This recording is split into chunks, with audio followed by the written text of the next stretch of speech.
Hello বন্ধুরা, কেমন আছো সবাই? আশা করি তোমরা সবাই ভালো আছো, সুস্থ আছো। আমি চলে এসেছি আজ তোমাদের সাথে আরও একটি নতুন রেসিপি নিয়ে। আজকের রেসিপিটা হলো খুবই সাধারণ একটা রেসিপি, আর বাঙালিদের প্রিয়ও বটে। তো চলো আমরা কিভাবে বানাই সেটাই তোমাদের সাথে শেয়ার করি। তো আমি এখানে ফার্স্টে বড় সাইজের দুটো পেঁয়াজ লম্বা করে কুচিয়ে নিয়েছি, আর লাগছে কয়েকটা কাঁচা লঙ্কা, আর লাগছে কয়েক কোয়া রসুন থেতো করা।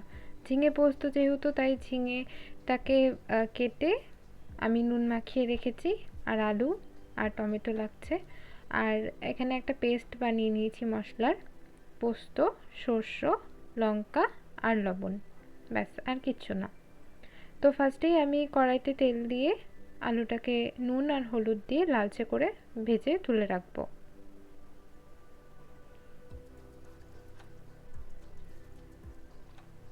আমাদের আলুটাও ভাজা হয়ে গেছে, আমরা এটাকে তুলে এখন সাইড করে রেখে প্রিপারেশন শুরু করছি।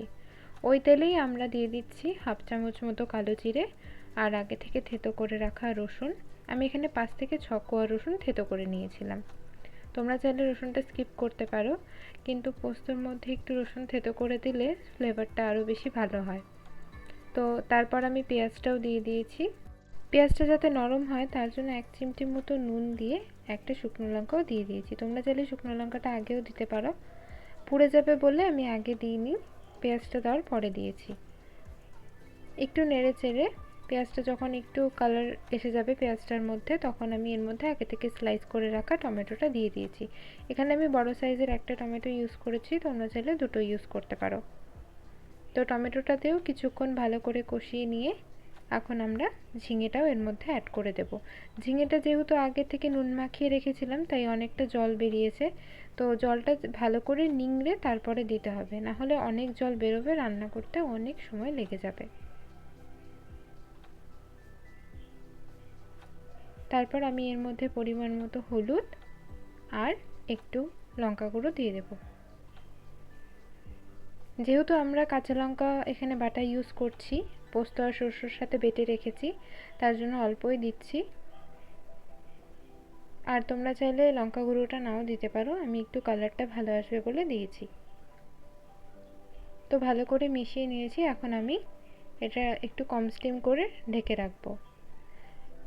এখানে আমি 5 থেকে 7 মিনিট মতো ঢেকে রেখেছি, মাঝখানে মাঝখানে 2-3 বার আমি নেড়ে চেড়ে দিয়েছিলাম, ওটা আর দেখাইনি। তো যখন দেখবে ঝিঙেটা ভালো করে সেদ্ধ হয়ে গেছে আর ঝিঙের কাঁচা গন্ধটাও চলে গেছে, তখন তার মধ্যে আগে থেকে ভেজে রাখা আলুগুলো অ্যাড করে দেবে। আলুগুলো দিয়ে দেওয়ার পর কিছুক্ষণ নেড়ে চেড়ে আমরা যে মশলাটা তৈরি করে রেখেছিলাম ওই মশলাটা দিয়ে দিলাম, আর একটু জল দিয়ে দিলাম, দিয়ে ভালো করে নেড়ে আবারও আমরা কিছুক্ষণ ঢেকে রাখবো, একদম লো ফ্লেমে, ওই 5 মিনিট মতো। হাই ফ্লেম এখন করা যাবে না, তাহলে নিচে লেগে যাবে। যেহেতু পোস্ত চিনি না দিলে হয় না, তো অল্প একটু চিনি দিচ্ছি, তোমরা চাইলে স্কিপ করতে পারো। আর একটু নুন দিয়ে দিচ্ছি। অবশ্যই নুনটা বুঝে দিতে হবে, কেন কি আমরা বারবার নুন ইউজ করেছিলাম। আর দুটো কাঁচা লঙ্কাও অ্যাড করলাম, করে আমরা এখন আমাদের অলমোস্ট রান্না ডান। আমরা এখন নামিয়ে নেব। নামানোর আগে আমি একটু কাঁচা সরষের তেল ছড়িয়ে দিলাম। যে কোনো শস্য আর পোস্তর রান্নায় যদি নামানোর আগে একটু সরষের তেল না দেওয়া হয়, তাহলে যেন রান্নাটা অসম্পূর্ণ থেকে যায়। তো আমাদের ঝিঙে পোস্ত রেডি, আমরা এখন সার্ভ করে নিচ্ছি। তোমরা দেখতেই পাচ্ছ কত সুন্দর হয়েছে দেখতে। তো আমি আজকে এটা সার্ভ করছি গরম গরম ভাত দিয়ে। গরম গরম ভাত দিয়ে যদি এরকম ঝিঙে পোস্ত হয়, তাহলে তো আর কিছুই লাগে না, বাঙালির সব থেকে প্রিয় খাবার। তো আমার এই রেসিপিগুলো যদি তোমাদের ভালো লেগে থাকে, অবশ্যই আমার চ্যানেলটাকে সাবস্ক্রাইব করে আমার পাশে থেকো। আর তোমরা নতুন নতুন কী ধরনের রান্না দেখতে চাও সেটাও আমাকে কমেন্টসে জানাতে পারো। তো টাটা, বাই বাই, দেখা হচ্ছে নেক্সট একটা ভিডিওতে।